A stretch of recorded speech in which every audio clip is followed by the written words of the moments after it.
Então eu tocava no louvor da igreja, me batizei com 13 anos, tocava no louvor da igreja. Eu era um Leandrinho crentinho, que todo mundo achava que eu era exemplo. Só que eu já tinha começado a fumar maconha com 12 anos. Me batizei com 13, estava fumando maconha e ninguém sabia. Eu tocava loucão no louvor e ninguém sabia. Eu entrei dentro do metrô, não sabia para onde estava indo.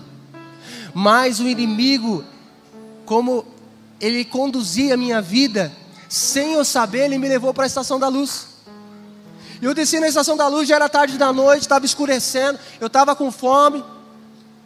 Eu assustado, menino do interior, eu nem fui atrás de droga, não fui atrás de nada. Eu saí na estação, os caras estavam fechando a estação porque era tarde. E eu percebi que no telhado de fora da estação, na calçada, tinha luz. Eu falei, sabe o que eu vou fazer? Eu vou deitar aqui, vou ficar aqui. E foi minha primeira noite na rua. E quando eu pisquei, eu já estava 1 ano e 4 meses, dentro da Cracolândia, andando descalço e sem camisa, porque eu vendia o chinelo e a camiseta. Eu comia comida do lixo. Sabe qual era o meu cardápio que eu comia na rua? O lixo que você põe na frente da tua casa. Gente, eu sofri demais. A paz do Senhor Jesus Cristo, sejam muito bem-vindos ao nosso canal Conecte Assista. Queridos, hoje eu trago um testemunho glorioso da vida do nosso irmão Leandro. Queridos, o irmão Leandro tocava em cima do altar e ao mesmo tempo vivia uma vida de vício e pecado, em oculto. Ninguém sabia, mas Deus sabia, porque o Senhor vê todas as coisas. Quero te convidar a assistir esse testemunho comigo até o final. Não esquece de deixar o seu like, se inscrever no canal e acionar o sininho de notificações. Vamos assistir junto? A primeira coisa que Deus gerou foi você no coração dele. Fomos gerados no coração de Deus antes da fundação do mundo. Então nós não estamos indo para o céu, nós estamos voltando para lá. Nós vamos voltar para o coração do nosso Pai. E essa é a motivação do cristão. Por que eu estou te contando isso? Porque por muitos anos eu fui para a igreja de crente. Eu fui um adolescente dentro da igreja, que eu fui obrigado a ir para a igreja, porque meu pai e a mãe foram para a igreja e me obrigou a ir para a igreja. Então eu sabia orar, porque a gente decora, não decora? Você fica vendo, ganhando movimento, né? Aí você dá a oportunidade para alguém orar e começa: Senhor, nosso Deus e nosso Pai. Tem um cabeçalho. Nós decoramos a história de Jesus. É fácil de decorar. Nós nos adaptamos, nós nos moldamos e nós nos limitamos a isso. E eu era uma dessas pessoas. Me limitei a uma vida religiosa, mas eu não tinha tido uma experiência com Jesus. E chega uma hora na nossa vida que todos nós precisamos ter uma experiência com Jesus. Jesus, eu e a Jéssica, a gente fez faculdade de teologia, nós estudamos muito.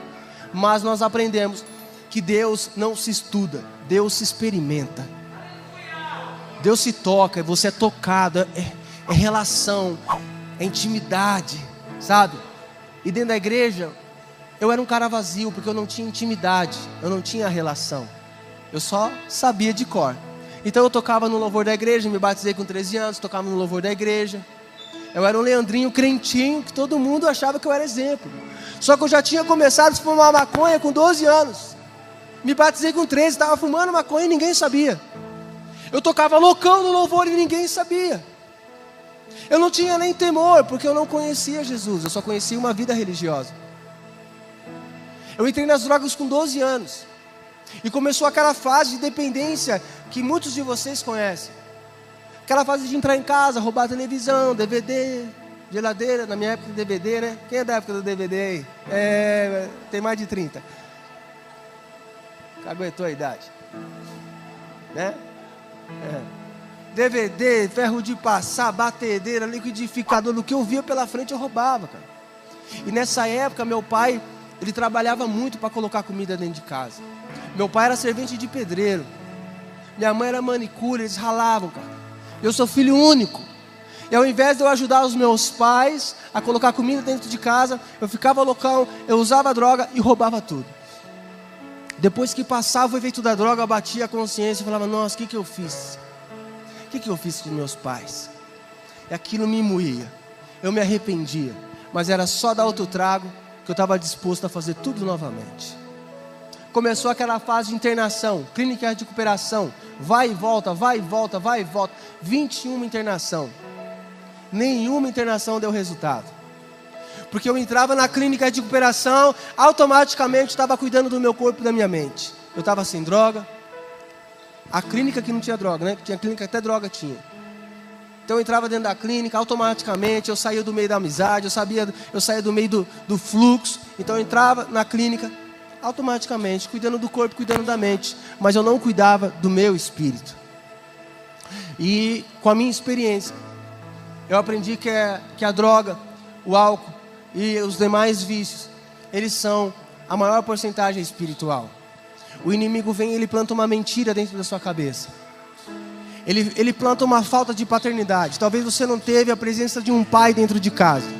Ele vem e começa a trabalhar nessa área, falando que você não tem um pai, você quer ser uma figura paterna, e quando você vê, você é carente de uma paternidade.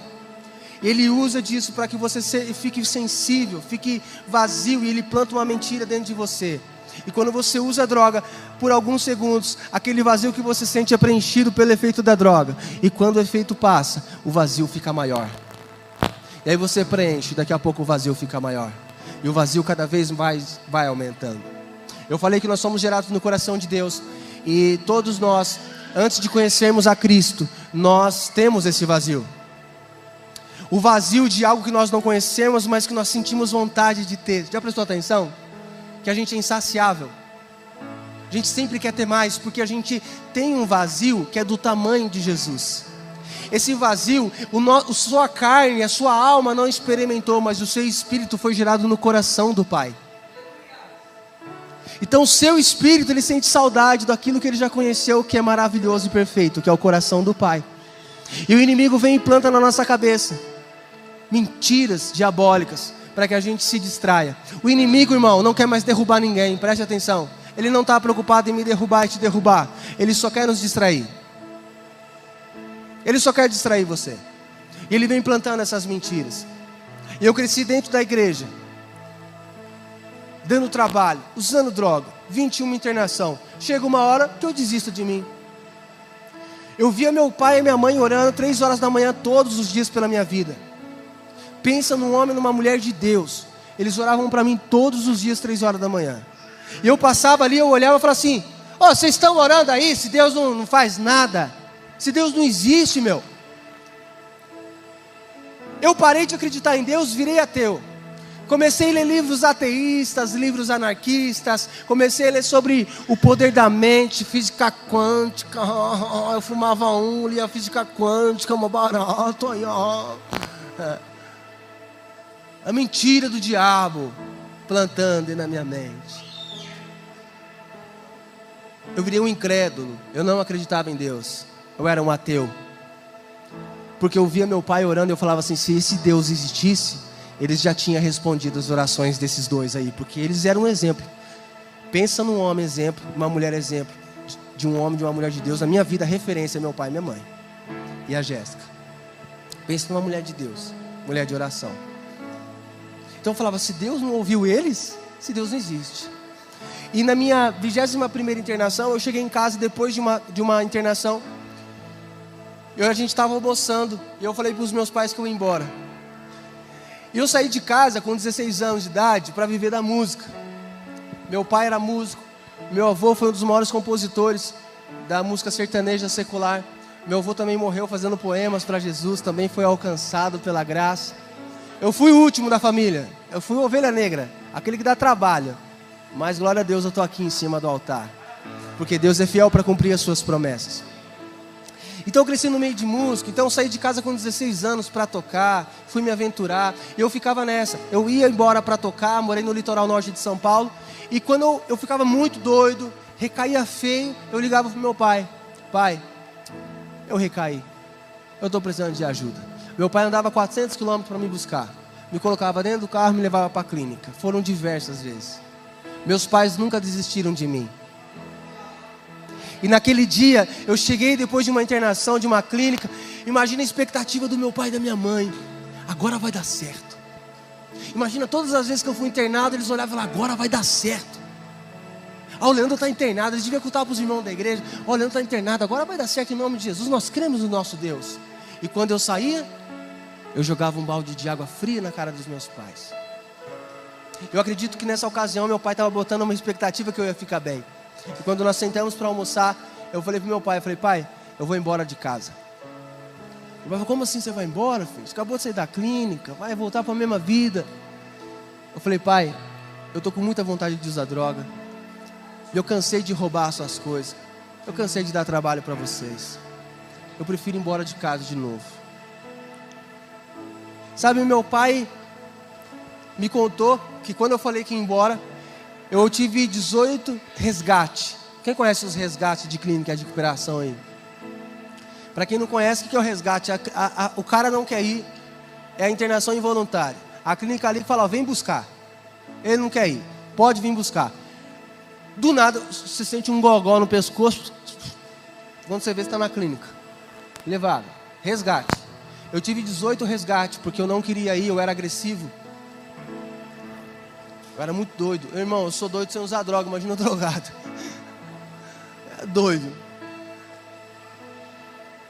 E aí meu pai falou assim, ele quer ir embora? Não, vou ligar pro resgate, né? Vou deixar ele embora. E meu pai me contou que ele saiu lá fora escondido de mim e foi ligar para a clínica.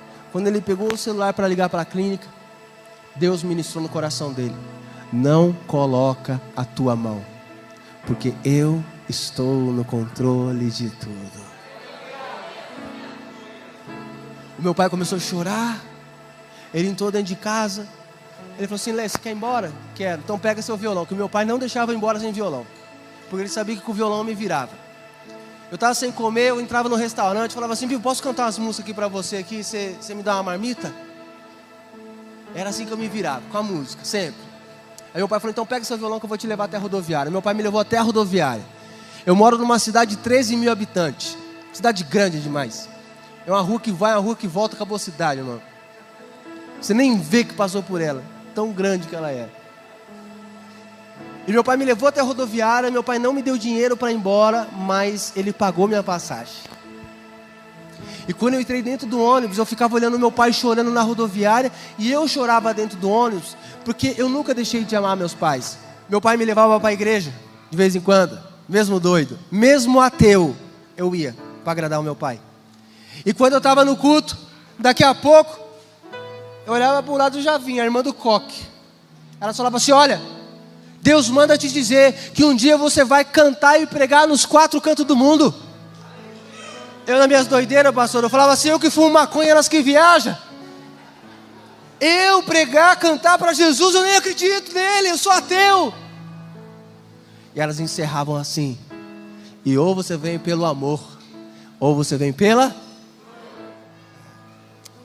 E sem eu perceber, dentro daquele ônibus está começando a fase da dor na minha vida. Eu saio da minha casa com uma mochila nas costas, com umas peças de roupa, sem dinheiro. Um menino que morava na cidade de Pinhal. Saí de Pinhalzinho, irmão, cidade de 13 mil habitantes. Peguei o ônibus, cheguei em São Paulo. São Paulão, doido, pegando. Já era tarde da noite. Eu cheguei na rodoviária do Tietê, pedi para a mulher me pagar um ticket do metrô. Eu entrei dentro do metrô, não sabia para onde estava indo, mas o inimigo, como ele conduzia a minha vida, sem eu saber, ele me levou para a Estação da Luz. E eu desci na Estação da Luz, já era tarde da noite, estava escurecendo, eu estava com fome. Eu assustado, menino do interior, eu nem fui atrás de droga, não fui atrás de nada. Eu saí na estação, os caras estavam fechando a estação porque era tarde. E eu percebi que no telhado de fora da estação, na calçada, tinha luz. Eu falei, sabe o que eu vou fazer? Eu vou deitar aqui, vou ficar aqui. E foi minha primeira noite na rua. Eu fiz minha mochila de travesseiro e fiquei virado para a parede, irmão. Como se fosse um filme eu vejo essa imagem. Eu fiquei ali virado e acabei dormindo. Quando o dia amanheceu, eu estava na Estação da Luz. O mundo passa ali diariamente. É aquela muvuca de gente para lá e para cá. Ele está quase pisando em mim. Eu estou ali quietinho. E quando eu acordei, eu fiquei com vergonha. Eu pensei assim, nossa, eu estou que nem um mendigo, dormindo na calçada. O estômago. Fome, porque eu já não comia desde o outro dia que eu saí de casa. Aí quando a fome apertou, o ateu, era ateu, não era? Era ou não era? O ateu fez assim: Deus, ué, mas não era ateu? O ateu fechou os olhos e disse assim: Deus, eu sempre ouvi uma história que o Senhor mandava maná para o seu povo no deserto. E eu falei com Deus, Deus, se o Senhor existe de verdade, manda um maná para mim comer. Irmão, eu fechei os olhos, dei risada, falei: estou falando sozinho, daqui a pouco a mão no meu ombro, quando eu olho para cima, quem que está lá? A irmã do coque. Deixa eu liberar uma palavra sobre a sua vida. Você não precisa ficar pingando de igreja em igreja atrás de profeta. Quando Deus quiser alguém para falar com você, Ele vai mandar um profeta lá na sua casa, no seu trabalho, na rua, no supermercado. Ele te acha onde você estiver. Você não precisa ficar por aí louco atrás, como se fosse a adivinhação do futuro. Deus me achou onde eu estava. E aquela mulher do toque, eu olhei e falei: nossa, tem aqui as unhas atrás de mim. E ela falou assim: Deus manda te dizer que é para você levantar do chão. Vai lá dentro da estação que lá tem um piano. Ela falou: vai lá tocar piano e louvar o Senhor, que é de lá que vai cair o seu maná. Eu falei: não, ué. Como assim? Como é que ela sabe que eu pedi um maná para Deus? Como é que ela sabe que eu toco piano? Cara, eu entrei numa crise de choro. Eu comecei a andar em rumo da estação e eu falava assim: Deus, o Senhor existe. Eu falava: Deus, o Senhor existe. O Senhor é real. E quando eu entrei dentro da estação, eu não sabia, não tinha visto, tinha um piano lá, numa parte da estação. Eu fui obediente, sentei naquele piano, comecei a cantar uma canção.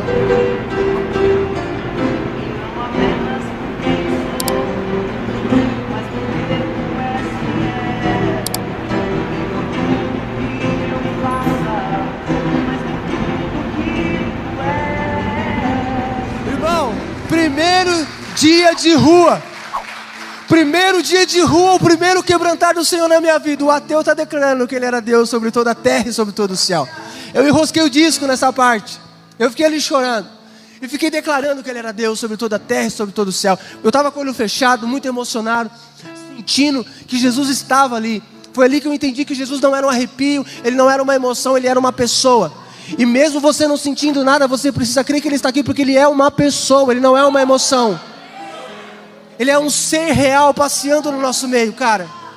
E foi ali que eu entendi isso. E daqui a pouco eu comecei a escutar uma multidão de gente que declarava: pois só Tu é. Quando eu abri os meus olhos, eu vi um monte de gente cantando ali na estação. Juntou todas as crentaiadas. Glória. Foi lindo. As pessoas me deram dinheiro. Começaram a colocar moeda em cima do piano. E eu peguei aquelas moedas e fui usar droga. E conheci a Cracolândia, porque a Estação da Luz, Cracolândia. Para resumir minha história, quando eu conheci a Cracolândia, eu pensei que eu ia usar droga ali e ir embora, porque eu fiquei assustado com aquele lugar. E quando eu pisquei, eu já estava 1 ano e 4 meses, dentro da Cracolândia, andando descalço e sem camisa, porque eu vendia o chinelo e a camiseta. Acabar o chinelo pra treta, ó o chinelo pra treta. 1 ano e 4 meses, sem cortar a barba, sem cortar o cabelo. 1 ano e 4 meses sem escovar os dentes. 1 ano e 4 meses sem tomar banho. Tem base, irmão? 1 ano e 4 meses sem tomar banho. De tanto tempo sem tomar banho, quem assistiu a reportagem vai lembrar das feridas que eu tinha. A minha pele começou a ficar podre.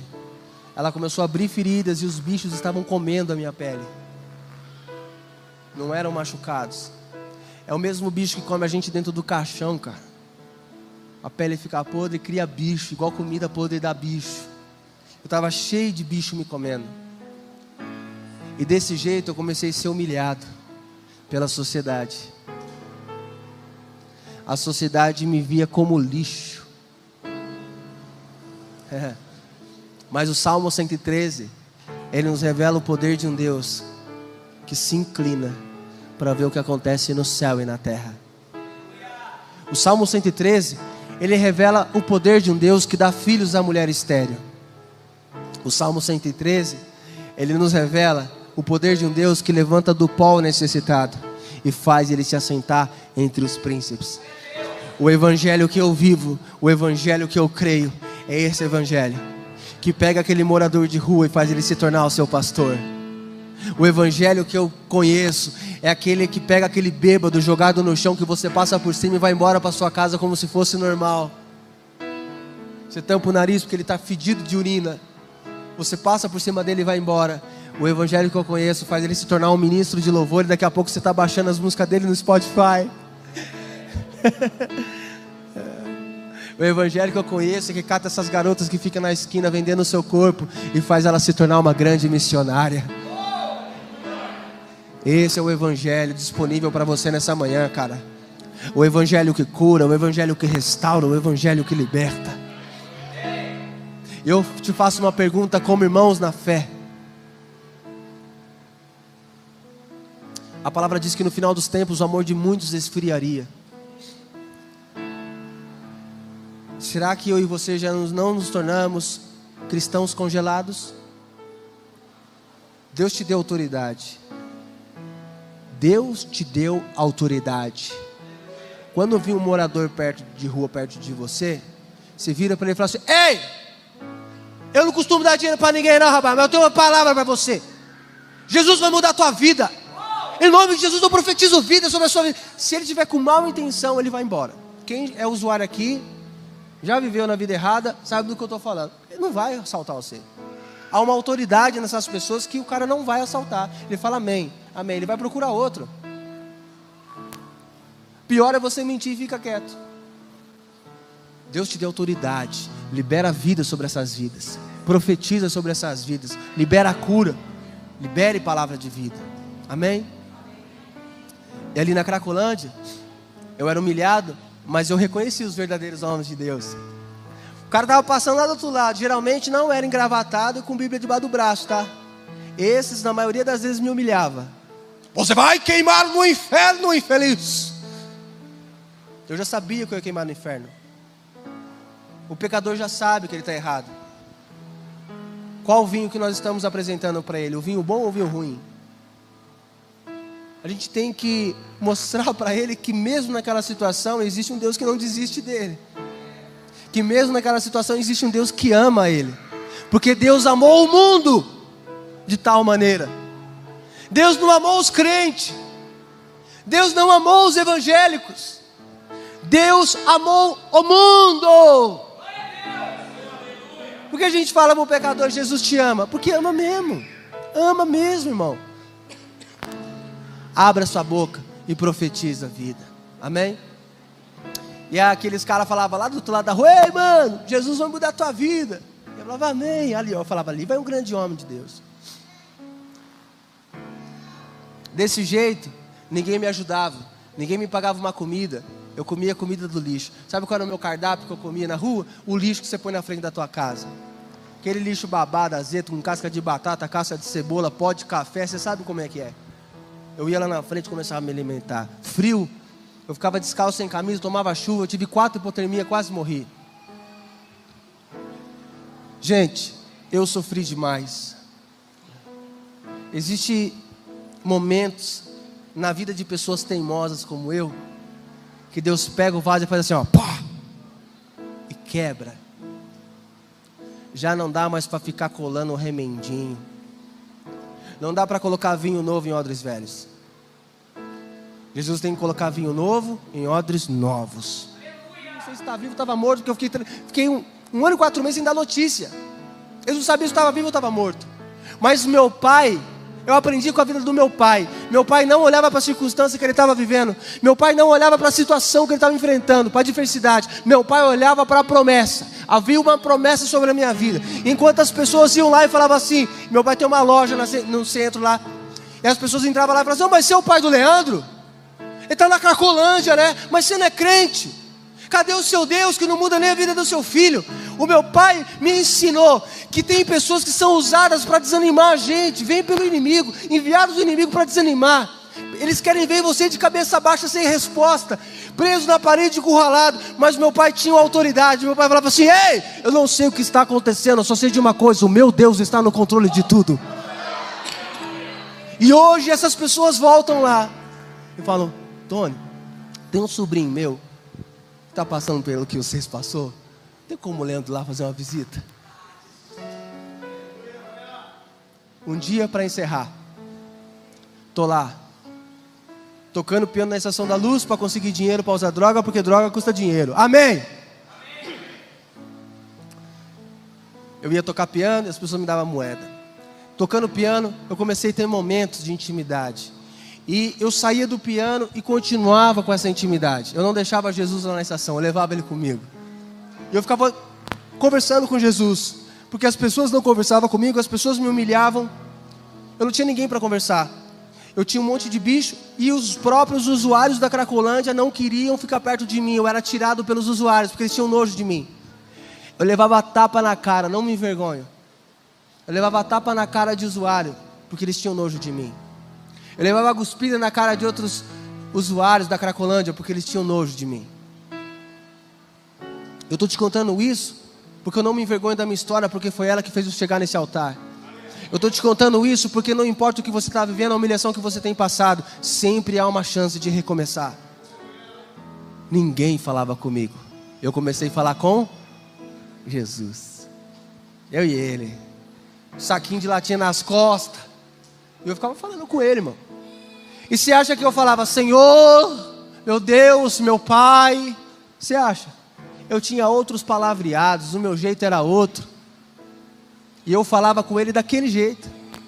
Sabe por quê? Eu aprendi que Jesus ele está em busca de orações bonitas, palavras bonitas. A palavra diz que ele está em busca de verdadeiros adoradores, aqueles que o adoram em espírito e em... Ele está em busca da tua verdade, da minha verdade. E eu não escondia a minha verdade.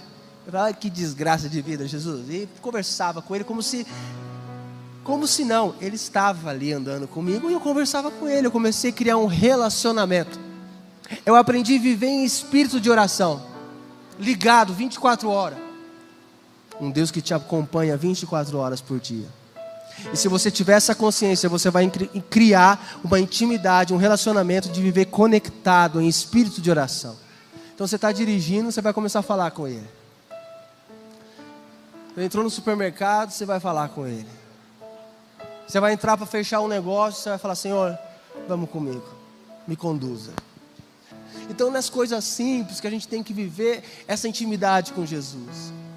Nós passamos por cima desses momentos, que é os momentos mais especiais de você ver o manifestar de Deus na sua vida. Sabe? E na minha história, para encerrar, o divisor de águas da minha vida foi João 15:15. Eu abordei uma mulher numa esquina e pedi um trocado para ela. E ela falou assim: filho, eu não costumo dar dinheiro para ninguém. Ela não mentiu. Ela falou assim: mas eu vou te dar algo que vai mudar a tua vida. E ela arrancou aquela Bíblia toda arriscadinha da irmã do coque mesmo, sabe? E ela me deu. E ela falou: medita nessa palavra, porque essa palavra liberta. Acendeu a luz no fim do túnel. Jesus vem quebrar um sistema religioso e nos ensinar que o amor era a única lei dele. E viver o amor é um grande desafio para mim e para você. Porque você gosta de amar o bonito e cheiroso. Aquele que se identifica, que ouve as mesmas músicas, que anda com a mesma roupa. E muitas vezes existe um irmão ali só precisando de um abraço, de uma atitude de amor. E nós viramos as costas porque nós não conseguimos amar como Cristo nos ensinou. E sem o amor, de nada vale. Querido, eu abri aquela Bíblia um dia, eu li João 15 para encerrar, tá? Agora é para encerrar de verdade. João 15:15 está escrito assim: já não vos chamo de servo, porque o servo não sabe o que faz o seu senhor. olha, já não vos chamo de servo. E o servo aqui no contexto do hebraico, se você for estudar, é um servo de escravo que não tem valor nenhum. Não é de mordomo, né? Nós somos servos do Senhor, mordomos de Deus. Não, aqui não. Aqui é o servo escravo que não tem valor nenhum. Jesus está dizendo, ei, eu não quero você como escravo. Por outras palavras, Jesus está dizendo assim, ei, eu não quero que você ore. Eu quero que você queira orar. Isso é relacionamento. É conversar, é chorar. Às vezes a melhor oração que você pode fazer é ficar em silêncio. Põe um fundo lá, ó, que nem o irmão está tocando aí, ó. Ah, Senhor, Tu és bom. Fica lá. Lindo, chama Ele de lindo. Fala que Ele é bom, que Ele é santo. Aí daqui a pouco vai vindo. Daqui a pouco você... eu estou gritando no meu quarto, irmão. Vida de intimidade. Amém? E quando eu entendi isso, debaixo daquela ponte, eu entendi que Jesus queria ser o meu amigo. E quando eu entendi a profundeza de ser amigo de Jesus, a honra que é. Cara, eu sou amigo do Cristo. Aquele que andou sobre o mar, que fez Bartimeu enxergar, meu brother, velho. Sabe? Profundo isso, cara. Quando eu entendi, eu falei, não, como que pode, né? Jesus tão grande, tão maravilhoso, amar um drogado que nem eu. Eu lembro que eu estava com o cachimbo na mão, o isqueiro na outra, a Bíblia aberta. E eu saí fora do barraco onde o Geraldo me achou. Eu me ajoelhei aos pés do meu amigo Jesus. Eu falei, Senhor, eu te entrego a minha vida. Muda a minha história. O que eu não posso fazer, o Senhor pode.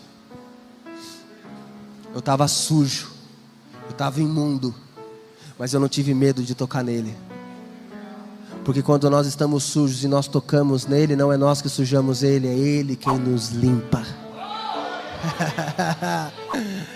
Não importa o quão sujo você está nessa manhã, Jesus está aqui. Toca nele e ele vai te limpar. Minha história mudou, cara. Depois de 7 dias que eu entreguei minha vida para Jesus, apareceu a produção da Record, o programa do Geraldo, me oferecendo uma mudança de vida.